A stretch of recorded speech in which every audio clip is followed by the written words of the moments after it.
Hey guys, welcome back to our YouTube channel. मेरा नाम है शुभम चतुर्वेदी और आप देख रहे हो डिकेडमी डिफेंस।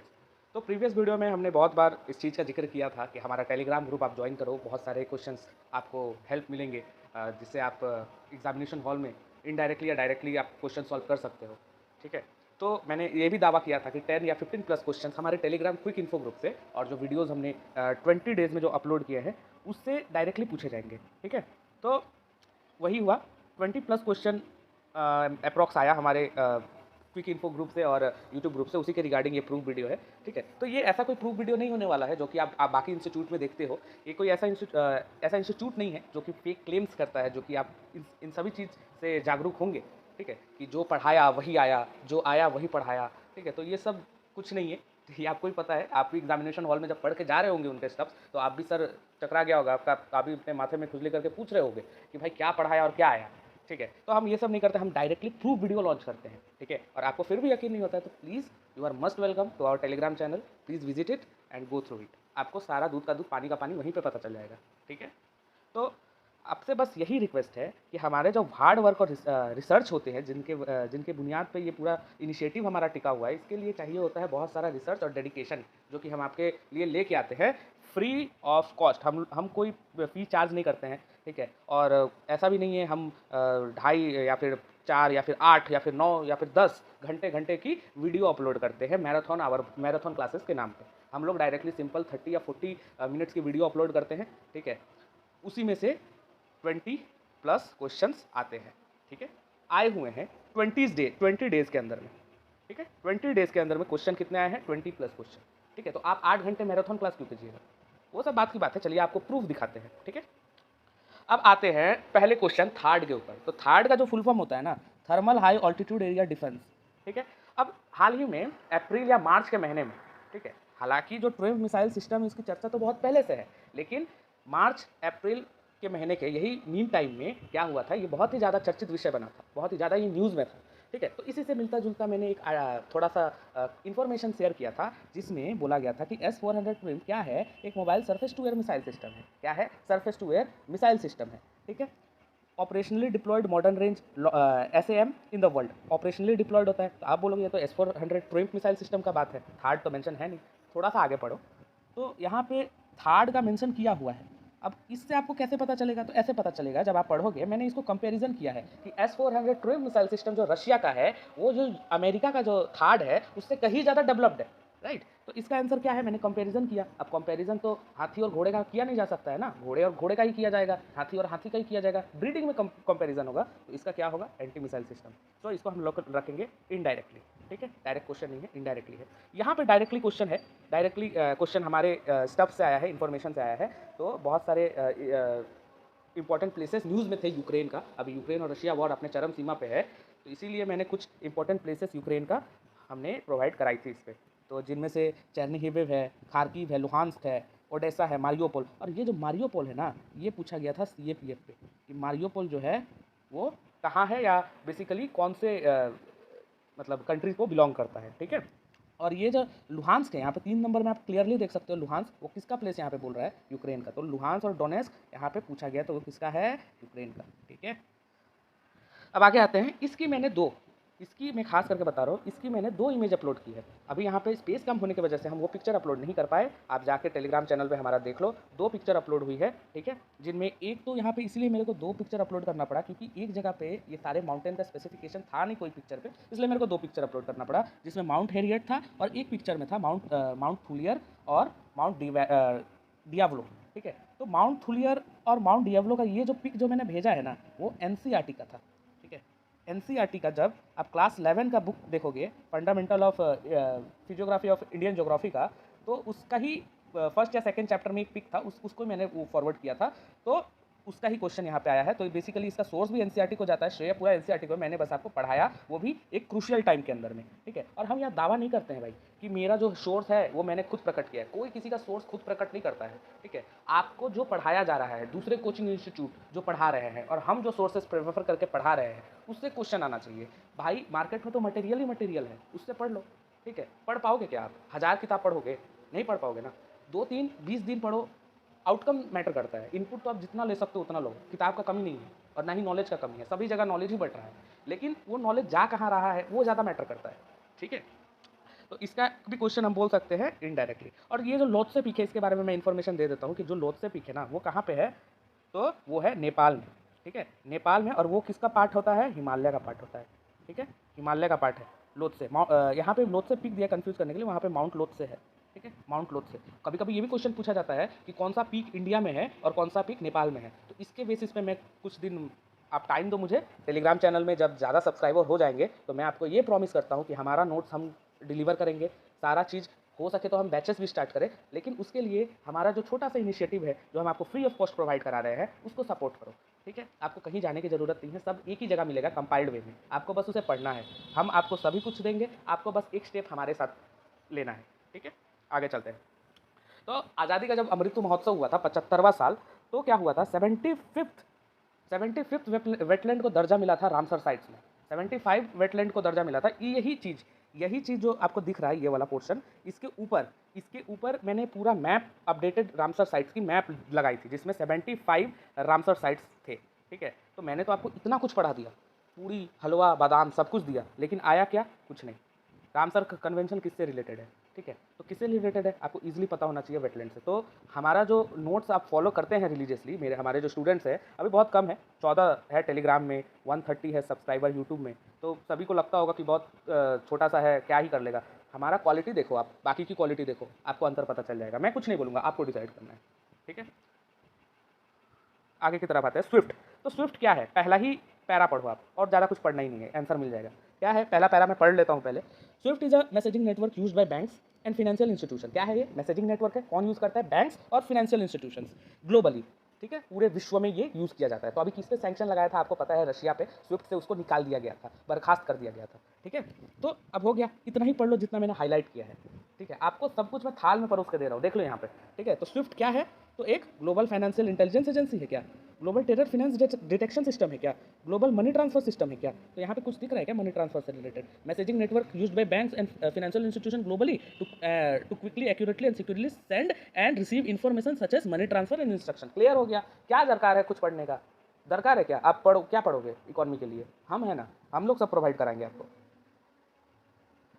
उसके बाद देखो, यहाँ पे हम एमसीक्यू फॉर्मेट में भी क्वेश्चंस डालते रहते हैं, ठीक है, एमसीक्यू फॉर्मेट में भी क्वेश्चन डालते रहते हैं कि 2022 में एफएटीएफ के ग्रे लिस्ट में, ठीक है, किसको ऐड किया गया है। तो ग्रे लिस्ट में दो जन को ऐड किया गया है, टर्की और यूएई, लेकिन हमने इसमें एक ही ऑप्शन रखा था, यूएई। तो यहाँ पे अगर यूएई कहीं नहीं है, इसमें यूएई है क्या, नहीं है, इसमें यूएई है, नहीं है, इसमें यूएई है, नहीं है, यूएई किस में है, टर्की एंड यूएई है। तो इसका आंसर हो गया डी, सिंपल। और क्या चाहिए भाई आपको, ठीक है। In which of the following state UT India first liquid mirror telescope has been commission, ठीक है, Jammu Kashmir, Uttarakhand, Sikkim, Karnataka. Recently India commission it first liquid mirror telescope at. तो यहाँ से डायरेक्टली क्वेश्चन आ रहा है, फिर भी हम लोग ने ये क्लेम नहीं करता, बाकी इंस्टीट्यूट के जैसे ये क्लेम नहीं करता है कि पेपर लीक हो गया था, हम लोग से पूछ के बनाया गया था पेपर। अरे भाई वो यूपीएससी है, वहाँ पे बहुत बड़े बड़े स्कॉलर्स आते हैं पेपर सेट करने, प्रोफेसर्स लेवल के एग्जामिनर आते हैं पेपर सेट करने। आपके क्विज मास्टर थोड़ी है घर के, क्विज मास्टर नहीं है भाई, होश में आ जाओ थोड़ा। पेपर लीक हो गया। देखो ई रूपी, यहाँ पे ई रूपी जो है, यहाँ पे क्या बोला गया है, पहले हम लोग यहाँ पे क्वेश्चन पढ़ेंगे, ठीक है, उसके बाद हम जाएंगे एक्सप्लेनेशन में, ये वाली एक्सप्लेनेशन पे, ठीक है। तो यहाँ पे क्या बोला गया है, maximum amount of E rupee is 1 lakh, ठीक है, 1 लाख रुपीज़ है, ठीक है। तो इसके नीचे हमने ये इन्फॉर्मेशन दिया हुआ है, ठीक है, आप देख सकते हो इसको। Beneficiary can receive e rupee without having a bank account, ठीक है। तो यहाँ पे आप देखो, ठीक है, कि पहला बात, it is a prepaid voucher, does not require the beneficiary to have a bank account, ठीक है। Beneficiary can receive e rupee without having a bank account, ठीक है, क्लियर हो गया। Without having a bank account, it's a correct. To receive e rupee on mobile phone, beneficiary need a smartphone, ऐसा है क्या, ऐसा है, देखते हैं चलिए। E rupee is operable on basic phone also. ये हो गया कट, ये हो गया राइट, तो बचा क्या, ये बचता है और ये बचता है, तो ये भी राइट, ठीक है। तो ये होगा, हाँ मानते हैं कि इसका इन्फॉर्मेशन मैंने यहाँ पे नहीं दिया है, लेकिन अगर कभी भी 50-50 का भी सिचुएशन अगर आ जाता है तो आपको किल के लिए जाना पड़ेगा। तो आपको एक बात बताओ, यूपीएससी जो है ना, वो कभी भी जो स्टेटमेंट वाइज क्वेश्चन होता है वो कभी रॉन्ग नहीं पूछता है। ये वाला जो फैक्चुअल क्वेश्चन है, जो 1 लाख आ गया यहाँ पे, इसका जो 1 लाख है, तो कभी भी जैसे डिफाइन कर रहा है किसी चीज़ को, तो वो स्टेटमेंट कभी रॉन्ग नहीं होता है। एक तरफ से ये तुक्का बोल लो या कुछ भी बोल लो, लेकिन एक मैं आपको राय देना चाहता हूँ कि कभी कभी ये वाला सिचुएशन हो ना, तो आंसर कर दो आप, ठीक है। इसमें कभी भी राइट ही होता है, मैं अपने पर्सनल एक्सपीरियंस से बता रहा हूँ, ठीक है। और ज़्यादा मत सोचना, जो आता है मन में वही करना, ज़्यादा सोचने से ही गलती होता है, ठीक है। यहाँ पे डायरेक्टली क्वेश्चन बनता है, डायरेक्टली क्वेश्चन है। अब देखो, कभी भी यूपीएससी क्या करता है, बहुत लंबा लंबा स्टेटमेंट दे देता है, बहुत लंबा लंबा क्वेश्चन, क्यों, टाइम कंज्यूमिंग स्टेटमेंट होता है ये, टाइम कंज्यूमिंग स्टेटमेंट। और बहुत सारे स्टूडेंट्स क्या करते हैं, इसको स्किप कर देते हैं। ठीक है, बहुत सारे स्टूडेंट्स को स्किप कर देते हैं। तो यहाँ पे हम पढ़ेंगे, पहला यहाँ से लेके यहाँ तक कुछ भी नहीं है क्वेश्चन में, बस एक इन्फॉर्मेशन है। क्या इन्फॉर्मेशन है कि जो 8 कोर इंडस्ट्री का जो इंडेक्स है ना, वो कौन निकालता है, तो department for promotion of department for promotion of industry and internal trade, ये निकालता है 8 कोर इंडस्ट्री का इंडेक्स। ये याद रखिएगा आप, भूलना नहीं। ठीक है, क्योंकि अगले साल पूछ सकता है, कोई एश्योरेंस नहीं दे सकता हूँ मैं। और ये मैं क्वेश्चन भी लाऊंगा टेलीग्राम पे, मैं ये पूछूंगा भी। ठीक है, क्योंकि ये बहुत इंपॉर्टेंट क्वेश्चन बन सकता है यूपीएससी की। यहाँ से यहाँ तक कुछ नहीं है, बस इन्फॉर्मेशन है। क्वेश्चन कहाँ से स्टार्ट होता है, यहाँ से, which one of the following is not one of the 8 core industry. तो यहाँ पे 8 कोर इंडस्ट्री मैंने दिया हुआ है, और आपको यकीन नहीं होगा, मैं ये 2 दिन पहले ये सब मैंने दिया है। 2 दिन पहले भी आप ये सब पढ़ लेते ना कुछ इन्फॉर्मेशन, तो डायरेक्टली क्वेश्चन आता। ये जो है, ये मैंने 2 दिन पहले अपलोड किया है। आगे वाला जो अब आने वाला जो है M1 M0 M2 M3, वो भी मैंने 2 दिन पहले अपलोड किया है। ठीक है, और बहुत कुछ था जो मेरे को लग रहा था कि आएगा क्वेश्चन उससे, लेकिन due to lack of time और बहुत सारे बच्चों को रिवीजन भी करना होता है, इसलिए मैंने वो अपलोड नहीं किया। Like NBFC, micro finance institutions. Okay, तो इकॉनमी को मैंने बाद में इसलिए रखा था क्योंकि इकॉनमी क्या होता है ना, कॉन्सेप्चुअल होता है, और बहुत सारे बच्चों उसको इग्नोर करते हैं। राइट, बहुत सारे बच्चे उसको इग्नोर करते हैं। तो वैसा जो टफ सब्जेक्ट होता है वो लास्ट टाइम में ही पढ़ो, ताकि आपके दिमाग में रहे वो। एंड टाइम पे एग्जामिनेशन हॉल में आप बैठो तब वो रहे कि हाँ भाई इसको पढ़ा है मैंने। क्योंकि पॉसिबल नहीं है कि सारा चीज़ आप लोग एक ही टाइम पे कर लो। बहुत सारे बच्चे होते हैं CDS के लिए 2 महीने के लिए प्रिपेयर कर रहे होते हैं, 1 महीने के लिए प्रिपेयर कर रहे होते हैं। ठीक है, तो उनके लिए है बेसिकली। लेकिन जो पहले से कर रहे होते हैं शुरू से ही, उनके लिए तो कोई इशू ही नहीं होना चाहिए। ठीक है, तो यहाँ पे कौन सा 8 कोर इंडस्ट्री नहीं है। ठीक है, तो कोयला दिखो यहाँ पे, एक तो कोयला। ठीक है, रिफाइनरी प्रोडक्ट्स, यहाँ पे है क्या रिफाइनरी प्रोडक्ट्स, ये रहा रिफाइनरी प्रोडक्ट्स। रबर प्रोडक्ट्स और सीमेंट, तो सीमेंट है क्या यहाँ पे कहीं पे, ये रहा सीमेंट। रबर प्रोडक्ट्स नहीं है, तो रबर प्रोडक्ट्स हमारा निकल गया, ऑड वन आउट। यहाँ क्या पूछा है, not one of the 8 core industry, C is the right answer. Okay, यहाँ पे आ गया M1 M2। अब ये जो स्क्रीनशॉट मैंने क्लिक किया है, ये जो है वो हाफ स्क्रीनशॉट है। इसके नीचे मैंने इसको पूरा तरीके से एक्सप्लेन किया है कि नैरो मनी क्या होता है। ठीक है, नैरो मनी क्या होता है, और ब्रॉड मनी क्या होता है, और रिजर्व मनी क्या होता है। ठीक है, नैरो मनी क्या होता है, तो और डिमांड डिपॉजिट क्या होता है, टाइम डिपॉजिट क्या होता है, तो ये सब मैंने एक्सप्लेन किया है यहाँ पे इसके नीचे में। तो मैं एक बार फिर से एक्सप्लेन कर देता हूँ कि जो M3 होता है वो सबसे ज़्यादा यूज़ किया जाता है इंडियन मॉनेटरी सिस्टम में, क्योंकि यहाँ पे सारे पैसे को कैलकुलेट किया जाता है लगभग। तो M3 का फॉर्मूला ही है M1 plus time deposit with banking system. जितना भी टाइम डिपॉजिट है वो, क्यों M3 is use for IMF, क्योंकि उनके पास जितना पैसा है स्टॉक में वो सब चेक किया जाता है, जबकि M1 में जितना सर्कुलेट हो रहा है पैसा उसको चेक किया जाता है। तो M1 जो होता है वो नैरो मनी होता है, क्योंकि इसको कैलकुलेट कर पाना बहुत ज़्यादा मुश्किल होता है। ठीक है, बहुत ज़्यादा लिक्विड होता है M1। वही M3 जो होता है, M3 जो होता है वो, यहाँ पे तो M3 में M1 आ ही गया। सबसे पहला बात तो M3 में तो M1 आ ही गया प्लस टाइम डिपॉजिट, तो इसमें सब कुछ ऑलमोस्ट वो हो जाता है, इंक्लूडेड हो जाता है। ठीक है, इसलिए M3 को बोला जाता है क्या, तो ब्रॉड मनी। तो इसका आंसर क्या होगा, सी होगा। ठीक है, अब यहाँ पे करेवा सॉइल्स आप देखो, आप हमारे टेलीग्राम ग्रुप पे विजिट करो, सेम क्वेश्चन सर्च करो, सेम क्वेश्चन। ठीक है, आएगा। उसके बाद ये जो बल्ब है, बल्ब का आइकॉन दिख रहा है, इसको दबाओ। ये वाला जो स्टेटमेंट है ना, एकदम डिट्टो ये वाला स्टेटमेंट आपको मिलेगा ये बल्ब में। क्यों मिलेगा, क्योंकि यहाँ पे मैंने जो लिखा है ना कि it is mainly devoted to the cultivation of cotton, तो ये वाला स्टेटमेंट गलत है। और इस स्टेटमेंट को गलत प्रूफ करने के लिए मैंने एक्सप्लेनेशन दिया था ये बल्ब वाले आइकन पे। ठीक है, तो आप जाओ वहाँ पे, आपको चेक करो, आपको डेफिनेटली आप डिसअपॉइंट नहीं होंगे। सेम टू सेम, ये सेम टू सेम स्टेटमेंट आपको वहाँ पे मिलेगा। यस, करेवा जो है वो लैक्रिस्टाइन डिपॉजिट्स होता है, कहाँ पे होते हैं, जो हिमालय के ऊपरी हिस्से रहता है। ठीक है, जो कश्मीर वाले एरियाज रहते हैं, तो कश्मीर वाला एरिया होता है, तो ये वाला क्यों रॉन्ग है, तो लोअर स्लोप में नहीं होते हैं भाई, ये ऊपर स्लोप में, अपर एरिया में होते हैं। वो लैक्रिस्टाइन डिपॉजिट है, जो वहाँ पे एक टाइम पे लेक हुआ करती थी। ठीक है, तो लेक हुआ करती थी, ग्रेजुअली जैसे टाइम पास हुआ तो वो लेक का पानी नीचे की ओर आया, और वहाँ पे क्या हो गया, वहाँ पे जितना भी बल्क अमाउंट में जो डिपॉजिट था वो वहीं पे रह गया, जो कि फर्टाइल हो गया। ठीक है, बहुत ज़्यादा फर्टाइल हो गया। ठीक है, और वो बन गया करेवा, जहाँ पे केसर की खेती, आमंड की खेती, अखरोट की खेती, ये सब होती रहती है। Clear, 3 is the right answer. इसके में जाना ही नहीं है, ये अगर ट्यूबलाइट आप दबा दोगे तो ये वाला डायरेक्ट इन्फॉर्मेशन आपको पता चल जाएगा। 3 इज द करेक्ट आंसर। और क्या चाहिए आपको, कुछ नहीं, ज़्यादा उतना दिमागी लगाने नहीं है, टाइम इतना थोड़ी है जो सब देखे। ठीक है, ये हमारा हो गया मिडिएवल हिस्ट्री का। मैंने, आई एम सो सॉरी, मैंने PDF अपलोड नहीं किया था, लेकिन मैंने 4 दिन पहले मिडिएवल इंडिया का, सॉरी 4 या 5 दिन पहले मैंने मिडिएवल इंडिया का PDF अपलोड कर दिया था हमारे टेलीग्राम ग्रुप पे। ठीक है, आप जाके उसको देख लो। ये वाला जो क्वेश्चन है हमारे डायरेक्ट PDF से आया कि मनीग्रामम, नानादेशी, ऐनुरबर क्या से रिलेट करते हैं, तो यहाँ पे गिल्ड है। तो UPSC तो उससे पूछा मनीग्रामम और नानादेशी, तो ये कहाँ से है, NCERT क्लास 7। ठीक है, NCERT क्लास 7 में आपको मिल जाएगा इजीली। लेकिन एक चीज़ और है यहाँ पे, ऐनुरबर। ऐनुरबर क्या है, ये भी गिल्ड है। ठीक है, तो मनीग्रामम और नानादेशी देखो डायरेक्ट क्वेश्चन है यहाँ पे। कुछ यहाँ पे शक की गुंजाइश है क्या आपको, with respect to history of South India, Manigramam, Nanadeshi, Ainnurruvar was related to which of the following, what were the Manigramam and Nanadeshi. खत्म, कुछ है क्या, कुछ नहीं है भाई। जो थाल होता है ना वो मैं परोस रहा हूँ बस आपको बस खाना है, लपकना है और कुछ नहीं। यहाँ पे देखो सिंपल क्वेश्चन है, ब्लू बैरेट और ब्लू हेलमेट किससे रिलेट करता है। यहाँ पे क्या पूछा है, ब्लू हेलमेट सर। तो जो M13 था, M13 और M25 एक रेबल ग्रुप है। कहाँ रेबल ग्रुप है, DRC में।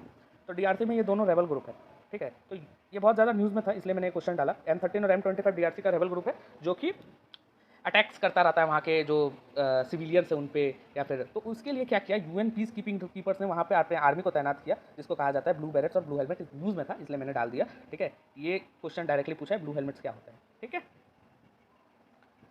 P75 again direct shot. P75 क्या होता है, तो P75 भी यहाँ पे मैंने दिया हुआ है। P75 क्या होता है, आप बस एक लाइन पढ़ो और कुछ पढ़ने की जरूरत ही नहीं है। तो P75 are plant class of diesel electric submarine. क्या है भाई डीजल इलेक्ट्रिक सबमरीन, P75 क्या है, क्या चाहिए और कौन इतना आपको एकदम एक्यूरेट बता सकता है। हाँ, फिर भी आप फॉलो करोगे जो पढ़ाया वही आया को, तो कैसे चलेगा। चलो ये जो है आप एंशिएंट हिस्ट्री का हमारा वीडियोस देख सकते हो, लेक्चर देख सकते हो, जहाँ पे मैंने बारी बारी से हर बारी से जब भी संगमा लिटरेचर या संगमा एज का क्वेश्चन मैंने डील किया है, वहाँ पे हमारा जो मोस्ट प्रोबेबल 60 क्वेश्चन का जो वो है वीडियो, उसका 2 एपिसोड है, आप देखो वहाँ पे दोनों एपिसोड में मैंने संगमा से डील किया है। और जब भी मैंने किया है मैंने एक ही बात बोला है, हाई चांसेस आर देयर कि क्वेश्चन आएंगे। इसीलिए मैंने एक्सप्लेन बहुत ही अच्छे तरीके से किया, और एक्सप्लेन करने का फ़ायदा क्या हुआ, क्वेश्चन आ गया डायरेक्टली। तोल्काप्पियम क्या है, Tolkappiyam the earliest Tamil in grammar literary work. तो क्या है, फर्स्ट ऑप्शन आप देखो मारो, तमिल पोएम राजेंद्र चोला, बिल्कुल नहीं। Ancient didactic work in Tamil, बिल्कुल नहीं। Drama compose by Chera king, बिल्कुल नहीं। क्या है, तो Tamil Tolkappiyam was earliest Tamil grammar literary work of grammar, खत्म, यहीं पे बात खत्म हो जाता है। आगे चलो, तो यहाँ पे क्या है, यहाँ पे आप देखो, यहाँ पे अपना बहुत ही ज़्यादा टफ क्वेश्चन मैं बोलूँगा इसको। हालांकि इससे एक चीज़ मैं बोल सकता हूँ कि थोड़ा बहुत आप आइडिया लगा सकते हो, थोड़ा बहुत, लेकिन ऐसा भी नहीं है कि आपको रात को सपना आ जाए कि इस प्रकार का क्वेश्चन आने वाला है, वो पॉसिबल नहीं। आई एम सो सॉरी, ये पॉसिबल नहीं है। यहाँ पे जबकि एक क्वेश्चन हमारे ग्रुप से आया हुआ है, आप थोड़ा सा एलिमिनेशन मेथड करके आपका अगर लक साथ दिया तो आपका क्वेश्चन राइट हो सकता था, लेकिन इस बेसिस पे मैं बोल सकता हूँ कि जब भी करो तो 50-50 का प्रोबेबिलिटी रेट लेके चलो, 50-50। तो 50-50 यहाँ पे कैसे आएगा, तो यहाँ पे देखो, ये reference of trade and occupation of Vaishya is mention in Mrichchhakatikam of Shudraka, right. तो मृच्छकटिकम शूद्रका, तो बी का जब 3 आप मिलाते हो, बी का 3, तो ऑटोमेटिकली एक आंसर बनता है सी का 4। तो सी का 4 एक हो गया, सी का 4, दोनों में सी का 4 है, राइट। तो सी का 4 हो गया। कीर्त अर्जुनियम का किसका है, भारवी का है, ठीक है। तो दूत गतो बच गया क्या, दूत गतोत्कच और रावण वध। इसका किसी को कोई आइडिया नहीं होगा, इनफैक्ट मेरे को नहीं था, लिटरली बता रहा हूँ, मेरे को भी नहीं था। कोई भी बड़े बड़े सोर्सेस में जो हम रूटीन बुक डेली प्रिपेयर करते हैं, उसमें कहीं भी सोर्सेस नहीं होते हैं, ठीक है। ये NCERT में नहीं है, तमिलनाडु बुक में नहीं है, पूनम दलाल दहिया में नहीं है, ठीक है, ये RS शर्मा में नहीं है, तो ये कहाँ से पूछा। तो ऐसा कुछ कुछ क्वेश्चन आ जाते हैं जिसका आपको कोई भी आइडिया नहीं हो सकता है, ठीक है। और आपको क्या लगता है, जो पढ़ाते हैं, जो इनका सोर्सेज बताएंगे अभी बैठ के कि इसका आंसर ये होगा, उसका आंसर वो होगा, वो क्या करते हैं, वो गूगल में विकीपीडिया सोर्स रेफर करते हैं, ठीक है। विकीपीडिया में हम लोग तो फिर भी ऑथेंटिक बताते हैं, NCERT पढ़ लो, तमिलनाडु का पेज नंबर ये, RS शर्मा का पेज नंबर ये, वो लोग बताते हैं विकीपीडिया। छोड़ो, मैं उस टेक्निकल डिटेल में नहीं जाऊँगा, आप खुद समझदार हो। तो इसका दूत गतोत्कच का जो होगा ना, ये मेंशन है, आपको वो बुक पढ़ने की ज़रूरत नहीं है, मेरे पे छोड़ दो, मेरे को बहुत ज़्यादा रिसर्च करना पड़ा उसके लिए, ठीक है।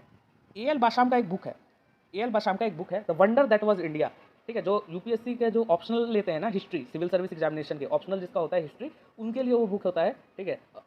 तो वो लोग पढ़ते हैं। तो ये जो दूत गतोत्कच है ना, ये वहीं पे था। तो दूत गतोत्कच जो है वो भाषा का किताब है, भाषा ने लिखा है इसको, दूत गतोत्कच ने, ठीक है। तो जब ए का होगा 2 तो क्या हो जाएगा, इसका आंसर सी हो जाएगा। ये लिटरली टफ क्वेश्चन था, आप इसको अगर इसका आंसर भी पता होगा तो आप इसको डील नहीं कर सकते हो, ठीक है। लेकिन आपका लक अगर माने तो 50-50 करके आप कर सकते हो, इसमें लक फैक्टर काम करेगा, ठीक है।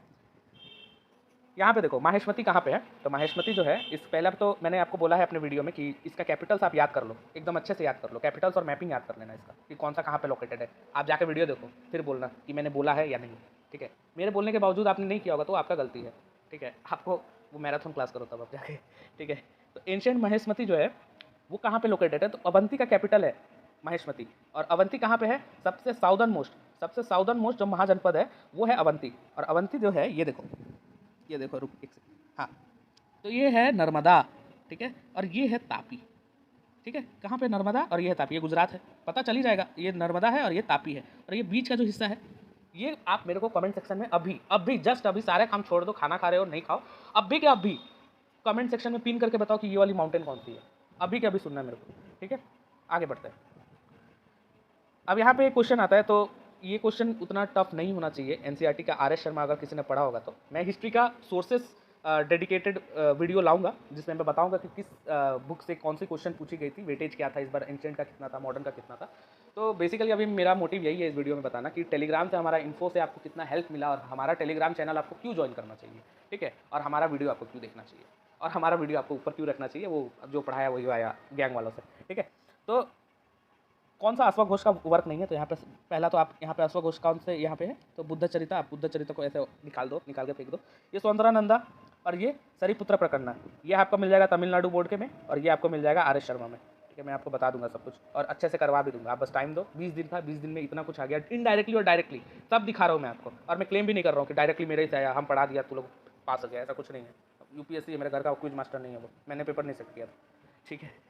तो यहाँ पे देखो IP Indo Pacific economic framework for prosperity, तो यहाँ पे क्या है कि यहाँ पे पूछा है कि कौन सा यहाँ पे not one of the pillars, तो Indian Pacific economic framework for prosperity का यहाँ पे कौन सा पिलर नहीं है, ओके। तो यहाँ पे देखो clean energy, decarbonisation and infrastructure, defence corporation and intelligence sharing, supply chain और टैक्स करप्शन, टैक्स और एंटी करप्शन। पहला बात, इंडिया सोवरेन कंट्री है और इंडिया पार्ट भी है IPVF का, तो tax and anti-corruption, you should know that it is the part of the Indian monetary affairs, right? And India is a sovereign country. So who the hell are there to interfere in our Indian monetary policies, right? So first of all ये हो गया doubtful, D हो गया doubtful, ABC ये होता रहता है। और यहाँ पे देखो, आप जब देखोगे ना ये पूरा, ये जब आप पूरा आर्टिकल पढ़ो, आप पॉज करके पढ़ो इसको, जब ये पूरा आर्टिकल आप पढ़ोगे इजिली ABC को आप वो मार्क करोगे। तो एक क्वेश्चन मैं आपसे पूछना चाहता हूँ, अभी ऑस्ट्रेलिया और इंडिया का ना बहुत ही बड़ा रेयर अर्थ मिनरल्स बोल के, रेयर अर्थ मिनरल्स का लिए एक सप्लाई चेन का लिए पार्टनरशिप साइन हुआ है। आप उसका मेरे को नाम बताएं कमेंट सेक्शन में, ठीक है, और जो नाम बताए उसके लिए सरप्राइज, एक गिफ्ट, ठीक है। एक्सटेंडेड फंड फैसिलिटी, डायरेक्ट यहाँ पे क्वेश्चन है कि एक्सटेंडेड फंड फैसिलिटी जो है वो क्यों है, मतलब किससे रिलेटेड है, IMF से रिलेटेड है। अब आप बोल रहे हो भाई ये तो डायरेक्टली बोल रहा है IMF से, इसका क्वेश्चन कैसे, अरे भाई देखो ना यहाँ पे ये फर्स्ट अंडरलाइन किया हुआ लाइन ही पढ़ो ना, ये फर्स्ट एस्टैब्लिश बाई IMF, क्या है ये, हो गया। जब ये ज़्यादातर पाकिस्तान लेता है, ये जब कर्ज लौटाने की ताकत नहीं होती है तो बोलता है भाई हाथ पैर जोड़ के कि भाई मेरे को माफ़ करो, मेरे को थोड़ा सा और टाइम दे दो और थोड़ा सा कर्जा दे दो, मैं तुमको कर्जा चुका दूँ। ये होता है बेसिकली, इसको बोल सकते हो कि जब पेमेंट इम्बैलेंसेस हो जाते हैं, ठीक है, सरकार देने के लिए पैसा नहीं है तो उस पेमेंट को देने के लिए फिर से एक फंड लिया जाता है, ठीक है, मतलब कर्ज को लेने के लिए कर्ज को देने के लिए एक और कर्ज, तो होता है EMF। ये अभी बेसिकली श्रीलंका और पाकिस्तान ने लिया था, तो ये बहुत ज़्यादा न्यूज़ में था। अभी पाकिस्तान में बाढ़ भी आया तो एक रिपेरिशन कुछ मांग रहे हैं, वो भी पाकिस्तान का काम ही है मांगना, वो कुछ भी चीज़ में मांगता ही है वो, ठीक है। चरवाका स्कूल ऑफ फिलोसफी, तो चरवाका फिलोसफी, इसका आंसर करने के लिए आप बेसिकली आपको यहीं जाना पड़ेगा, ये वाला एक्सप्लेनेशन है ना, यहाँ पे जाना पड़ेगा। 6 स्कूल ऑफ इंडियन फिलोसफी क्या क्या है, सांख्य, योग्य, न्याय, वैशेषिका, मीमांसा, वेदांता, ठीक है। अब यहाँ पे हम लोग को ये देखना है कि कौन सा है और कौन सा नहीं है। न्याय हटा दो, ठीक है, वैशेषिका हटा दो, बचा क्या, ध्रुत, सुशिक्षिता, 1 और 3 हो गया भाई। क्या कौन सा रॉकेट साइंस है, जो बता रहा हूँ अब मेरे को बोलना चाहिए, जो पढ़ाया वही आया, लेकिन मैं नहीं बोलूँगा, ठीक है। क्यों नहीं बोलूँगा, क्योंकि इनडायरेक्ट क्वेश्चन बहुत सारे हैं, जैसे कि मैंने बताया कि आपको या मैं डील करना भी सिखा रहा हूँ, टैक्टिक्स भी सिखा रहा हूँ कि कैसे डील किया जाए क्वेश्चन को, कैसे उससे आउटकम किया जाए क्वेश्चन को। और आप हमारे साथ अगर जुड़े रहोगे तो मैं आपको प्रॉमिस करता हूँ कि आप प्रो बन जाओगे, ठीक है। आप क्या बन जाओगे, PRO, प्रो। तो इसी के साथ हम अपना वीडियो यहाँ पे समाप्त करते हैं। अगर किसी को मतलब गुंजाइश हो कि भाई 21 क्वेश्चन ही था तो वो जाके आप गिन सकते हो, ठीक है। मैं तो वीडियो अपलोड कर रहा हूँ, ठीक है। नहीं हो तो मेरे को बताओ 21 क्वेश्चन नहीं है तो कितना क्वेश्चन है, कमेंट सेक्शन में बता दो, ठीक है। तो इसी के साथ विदा लेना चाहूँगा आप लोगों से, धन्यवाद, जय हिंद, वंदे मातरम। और हाँ, टेलीग्राम चैनल ज्वाइन कर लेना, आपके भले के लिए बोल रहा हूँ मैं। चलो, वंदे मातरम, जय हिंद।